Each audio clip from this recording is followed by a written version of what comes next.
Welcome to Into Africa. My name is Judd Devermont. I am the director of the Africa program at the Center for Strategic and International Studies.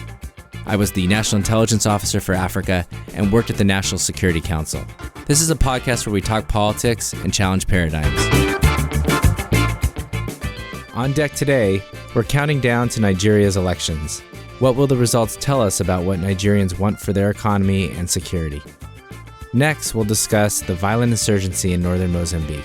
What do we really know? Plus, we start a reoccurring series on analyzing Africa. Today, we'll explore how big data can offer new insights into key developments across the continent. So whether you have a history with the continent or you're a newcomer, we want to get you into Africa. As the 2019 presidential elections draw closer, Nigerians have to choose from an array of candidates. I'm voting for Alhaji Atiku Abubakar because I know that he's the man for the moment. I'll be voting for Atiku Abubakar. Atiku is a man that has a large heart. It's not Buhari and it's not Atiku. We're just a few weeks away from the Nigerian presidential elections, and in episode 1, we talked about some of the dynamics, but I'd like to do a deeper dive to help our audience think about some of the really critical questions that these elections are going to raise. Joining me today to discuss the election is Olúseun Onígbińdé, who is the co-founder of BudgIT, Ariel Ben Yishay, who is the chief economist at AidData, and Hilary Matfess, who is a PhD student at Yale University and the author of Women and the War on Boko Haram. So this is the 6th election for Nigeria since the transition to civilian rule. Everyone can disagree, but I've been impressed that both major and minor parties and the voters are actually talking about issues, in part because this is the first time both of the major candidates are Northerners and they're Muslim. I'm hearing a lot more about which candidate will be better for the economy, which candidate will be better for security. And that's not to say that ethnicity and religion and region don't matter, but I do think that we are at a place where issues are at the forefront of this debate. And Olúseun, I wanted to get your sense on whether, one, I'm correct, and then two, what do you think the conversation around particularly the economy is in Nigeria? I think you're correct that things are improving. I think the last election took Nigeria's political system a notch higher, and I think nobody wants to bring it down. So there's a whole lot of attention. And I think the trust level is also very, very weak. The opposition has been raising questions about certain officials. There are also questions around also the conduct of the police, but the president did well by removing the former police chief and replacing it with a new one just this week. So if we look at the economy, and I think that's a big issue, Nigeria is growing fast, a big worry. And we're going to have even much more younger people than the whole of Europe combined in the next 30 years. So I think everybody's beginning to come into that realization that we need to pay attention to the economy. We're at the brutal recession for like 6 quarters. The problem is we're dependent on oil. So we go through the fluctuation of oil prices, maybe even our production numbers all the time. So whoever is going to make that dent has to first tackle that question. And how do voters rate the Buhari leadership on the economy? What grades does he get?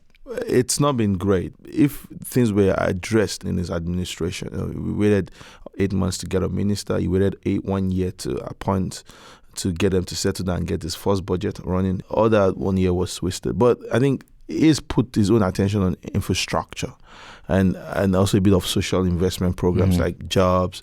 But that's not what would fix Nigeria. You need much more investment in expanding the private sector. And I think that's where Atiku comes in and says, I want to free up the economy. I want to open up the space so that the private sector can invest, so that jobs can be created. And I think that's when we're going to give the economy its wings. And that can only happen when we pay attention to the non-oil sector. Yeah, I mean, the non-oil sector, I think, has been one of the more dynamic parts of the economy for a very long time. Hilary, you've spent a lot of time working on security issues. You were up in the Northeast interviewing women who had been part of Boko Haram and in the refugee camps. Can you talk a little about how security is playing into this election? When we talk about what sort of violence will shape the election, a lot of eyes turn towards the Northeast. And certainly that conflict has been the headline conflict in Nigeria.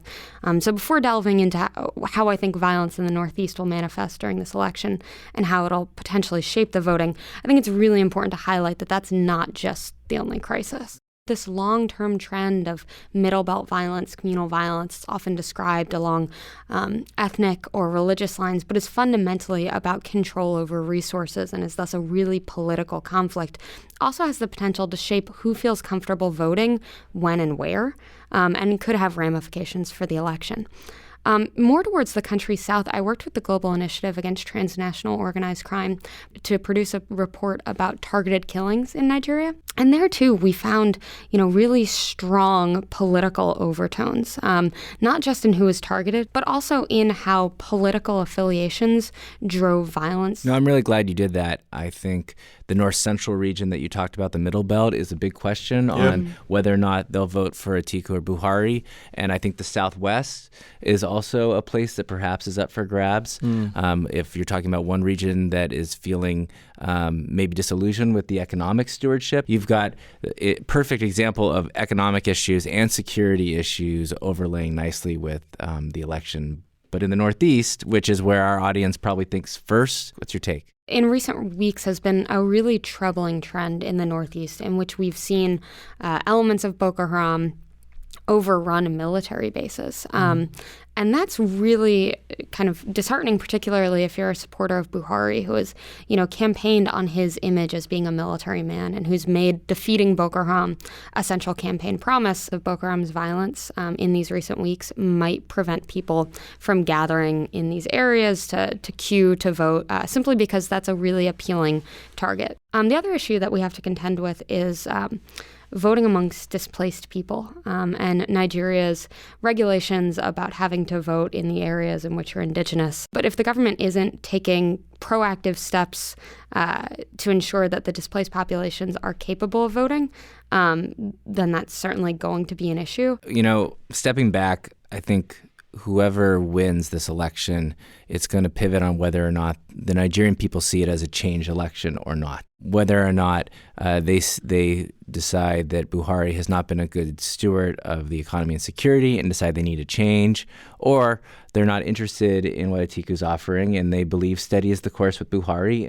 Olúseun, here are two candidates who have been involved in Nigeria for a very long time. Buhari took power in a coup in 1983, and Atiku has been in the political scene. They're both 70s. So how do young people feel that these candidates are? I'm looking at the North Central and the South and the Southwest as like the two swing areas. I think in the North Central, I've said for a long time, the voting pattern shows that the North Central has always stuck with the PDP. But in the last election, they moved to the other side. But this time, I think Buhari has also not addressed that space well enough. There's still this tension between natives and the Fulani groups in those places. So I'm also looking at how does that turn around? What's going to be the response to that? Do they stick with Buhari or do they go back to their traditional basis? Also, the Southwest is somewhere you might see a strong level of apathy to the elections. They always have the worst one, and I think it will be much more worse this spring around. It's still very close to call. I've not seen the kind of optimism or the kind of tension that we had in 2015 and 2019. The two candidates don't create enough excitement. Absolutely. But maybe in 2023, if Buhari wins, we can now have a much more balanced field and maybe much more cerebral, much more younger candidates who can push this thing. That's a long time to wait for a youthful candidate. Hilary? It's been really striking to me to sort of watch the goodwill that Buhari enjoyed evaporate over the course of his term. And so you mentioned earlier the delays in appointing ministers. And I remember people kind of commenting warmly on it. We trust in him that he's doing this methodically. And now, a lot of the commentary, it seems much less patient. I mean, this notion that he's been cloned is, it's laughable here, but it speaks to how people conceptualize of his competence. Jimmy Kimmel mentioned the clone issue, but just for our audience who isn't on it, what's the story? Well, now I have to compete with Jimmy Kimmel. No, so there was a rumor that President Buhari, who sought, I think it's fair to say, extensive medical treatment abroad, had been cloned and replaced. And while that, I laughed when I read it. This was The Onion in Nigeria writing a take. This was a quote-unquote fake news story that was being pushed out and that people were using to defame Buhari. Yeah. But because it was also not close, it was not coming to the media. Buhari has never had a press engagement since late 2015. up until maybe 2 nights ago. Is it still Buhari that we always knew? Or is there someone new now, Jibrin from Sudan? That's what they call it. But it's all just laughable,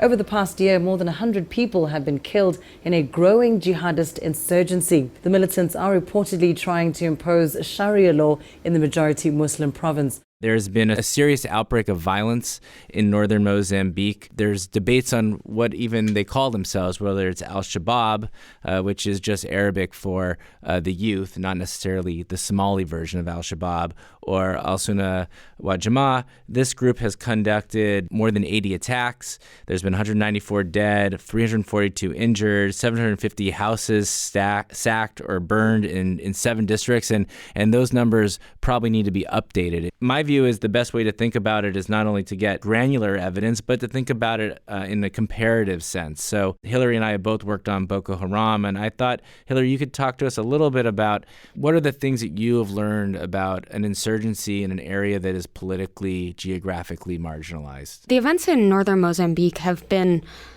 sort of darkly fascinating, in part because it's shrouded in so much mystery. So it's not necessarily clear what this group is driving after, nor do we necessarily know how well integrated they are into the local community. And it's unclear to what extent it's an external group using Mozambique as a base, or to what degree this is an insurgency growing out of Mozambique.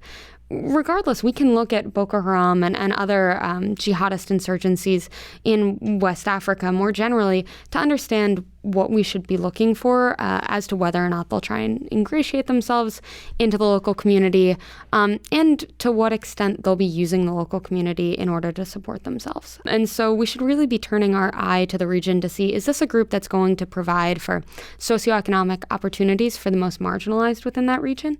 And I really do want to emphasize the socio part of socioeconomic, because we know from interviews with members of these groups and residents of the community that it's not just the economic opportunity, it's really the sense of self. It's the identity and the social capital that can be developed in these groups that's particularly appealing. Because I also think we should be looking at intermarriage, if it is an external group, into the local community. Interesting, yeah. As we've seen with AQIM in Mali. I also think that it's worth comparing this nascent insurgency with some of the resource-based insurgencies that we've seen. This is a region that has significant stores of liquid natural gas that are in the process of being developed. And so I think that we could definitely see the development of some grievances associated with exclusion from the development of these natural resources. Ariel, why don't I bring you into the conversation, since Hilary raised investment, and your organization, AidData, does a incredible job of looking at the financial flows and understanding how local economies, national economies are engaging in the international system. And I wonder if you have any insights into what this means when you have this violent insurgency developing right adjacent to a huge potential revenue stream. I do think that there's quite a bit that we can learn both from Nigeria and other spots across Africa. Although I do think the LNG field in northern Mozambique sounds like it's still a ways off. In some of the kind of diciest situations where there's already quite a bit of activity going on, we are seeing much more Chinese and other investment types coming in, and those are not in and of themselves necessarily problematic, but they do carry some potential risk. From our studies to date, suggest that the host governments really need to think carefully about how to engage. So, we're seeing, in some cases, faster kind of environmental degradation from Chinese-funded infrastructure investments, Chinese-funded natural resource extraction, and there's rightfully also concerns about kind of social exclusion, also increases in local corruption and challenges in local governance. Now, that narrative about the way the kind of Chinese investment happens, that's a pretty complex one, and we certainly don't find those challenges everywhere. We see examples, even in Tanzania, and not that far away, of kind of well-managed investment by Chinese and other actors. Yeah, so it sounds to me like the challenge here is to be mindful of Chinese and other international investment and really try to think through if that investment is not done in an environmentally sound way, or if the labor practices are problematic, that it could actually add to the complications around this problem set. Yeah, exactly. I think there's quite a few risks of degradation of kind of local sustainable livelihoods. There's kind of broader challenges with how responsive local leaders are to citizens and residents as opposed to foreign investors. There are examples again from elsewhere on the continent where those are done reasonably well, and that investment actually leads to pretty decent socioeconomic gains. But it is definitely an open question, especially in a region like northern Mozambique.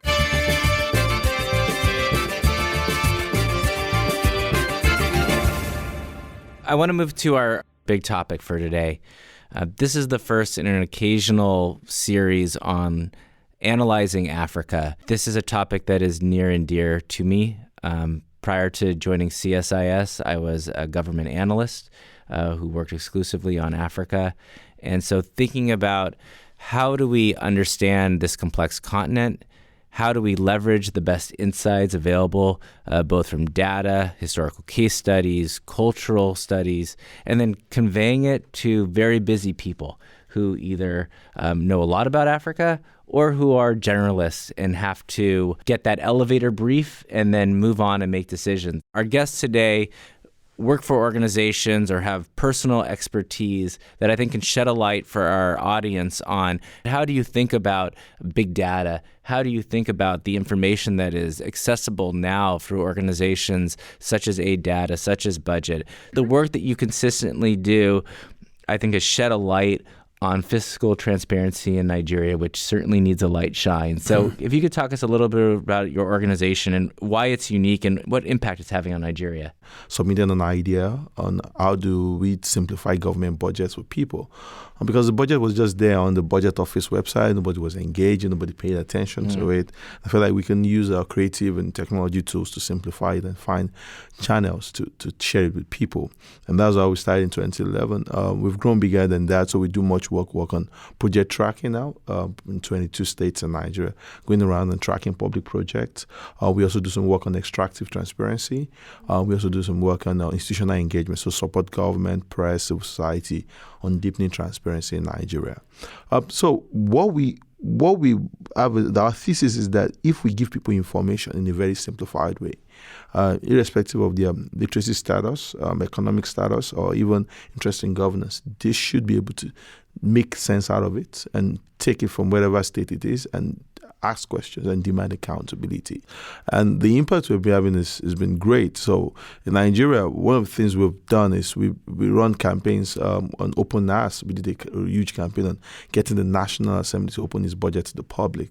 So it's like National Assembly checks everybody, but who checks the National? We also do a lot of work with NNPC, very, very notorious entity. It's the Nigerian state oil company. Yeah, state oil company. We also engage them on improving their numbers, improving transparency. What I think about your organization is that there is an educational component and empowerment element for the Nigerian people, but for analysts who are trying to understand Nigeria and get a better picture of its economic trajectory, or if you're interested in looking at what leaders are executing on their pledges and promises or thinking about due diligence with corruption, BudgIT is an incredible resource. Yeah. The other resource that I turn to a lot is Ariel's, which is AidData. I find myself referencing the work that your organization does quite regularly in my own research. And so I was hoping you could talk us a little bit through AidData's mission and research, and particularly how your work has added a lot of clarity to the China-Africa relationship. Well, we are a research lab based at William & Mary down in Williamsburg, Virginia. And we really aim to basically equip policymakers, practitioners, researchers with really better evidence on some very specific questions. We really started out trying to answer the who is doing what question, as in the foreign aid space. Can we sort out from these large projects what the real activities underlying them are? And then we moved fairly quickly after that to try and understand where they were happening. And it's that where part that we've really, I think, taken into the big data space.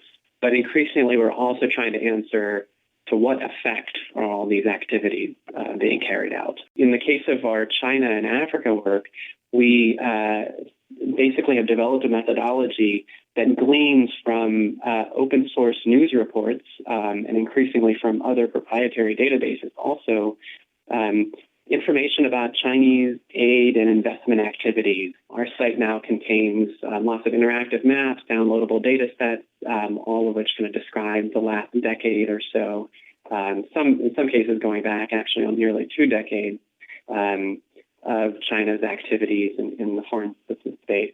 It's really remarkable the light that you've shed on the China-Africa issue. And as the U.S. government really focuses on competition with China in Africa, I really implore our audience to go to AidData and try to get some truth about where China is operating. Now, I want to turn, Hilary, to get your perspective on data collection. You have done some really incredible projects at Johns Hopkins CSIS.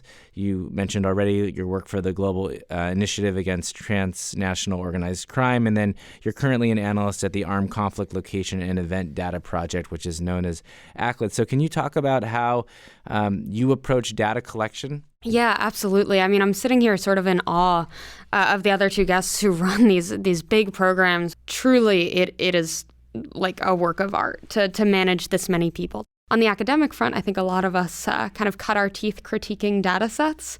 And then when it's finally your turn to build them out, you realize like, oh, wow, this is so much harder than you anticipated, particularly when you're coding things as nuanced and thorny and often as difficult to verify as political violence. I really try and go into it with an understanding, one, of the limitations of the data available. I'm frequently using, like AidData, secondary news sources, collaborations with NGOs or people on the ground, and really trying to understand the context from which the reports that I am seeking to put into a data set have emerged. Particularly now, we're seeing news being repressed or censored by the government. And in other instances, you'll have reports exaggerated or intentions attributed to actors that are impossible to verify and might be politically motivated. When I do my work here at CSIS,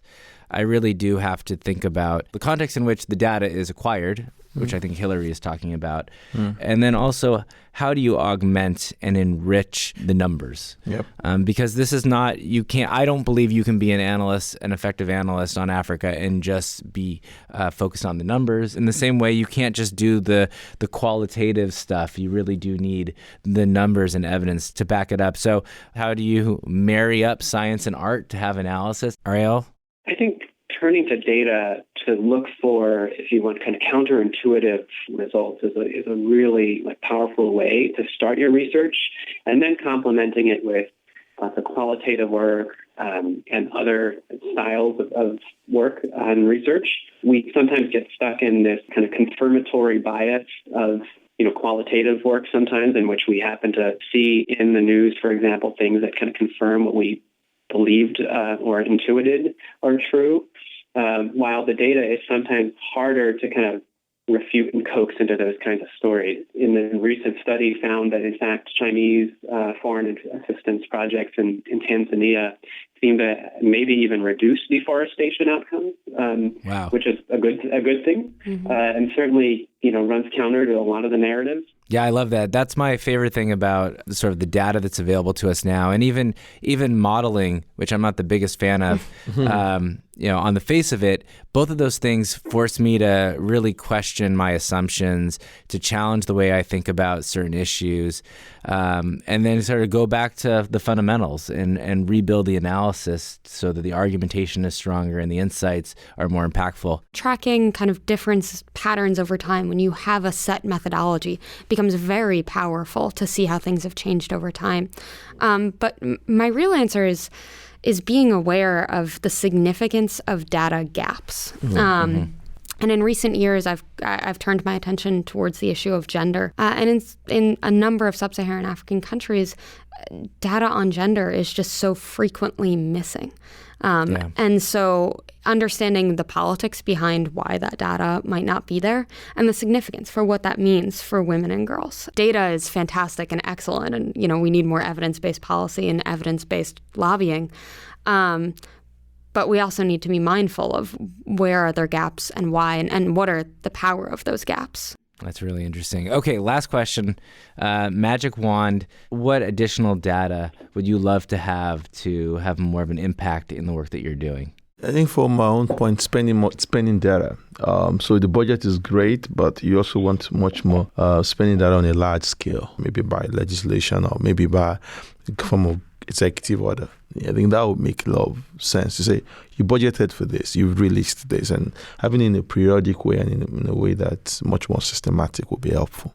We'll let the new government know. This is we'll put this on their to-do list. Ariel, what about you? Well, ironically, I'm going to totally agree with Olúseun and say that, for our purposes, often the challenge really is to understand what the domestic government is doing, sometimes in response to foreign assistance or kind of maneuvering around foreign assistance. Or really good data on domestic spending is actually pretty crucial for a lot of the work we do. All right, we're forming a consensus. Hilary? I would love to have more information about intentions and willingness.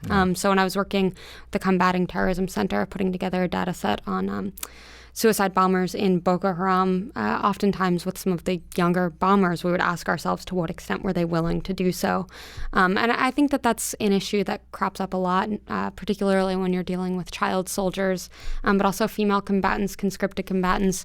What was the willingness of the person that was engaging in this attack? And what does that say about group cohesiveness, group ideology, the training of fighters, all of that? And that's something that if I could wave a magic wand, I would have done yesterday. Well, I'll join you and say that I'd like to see more data on sentiment. And one of the organizations that's not here today that does fantastic work in addition to AidData and to BudgIT is Afrobarometer. It really is the most reliable source for sentiment analysis. Those are huge undertakings, and I'd like to see what social media could do in terms of Twitter, in terms of better sentiment, but then also knowing that there are so many limitations to Twitter specifically for sub-Saharan African countries, and how do we get a better sense of how people think about issues and how they're responding. So with that, we'll see you next time on Into Africa.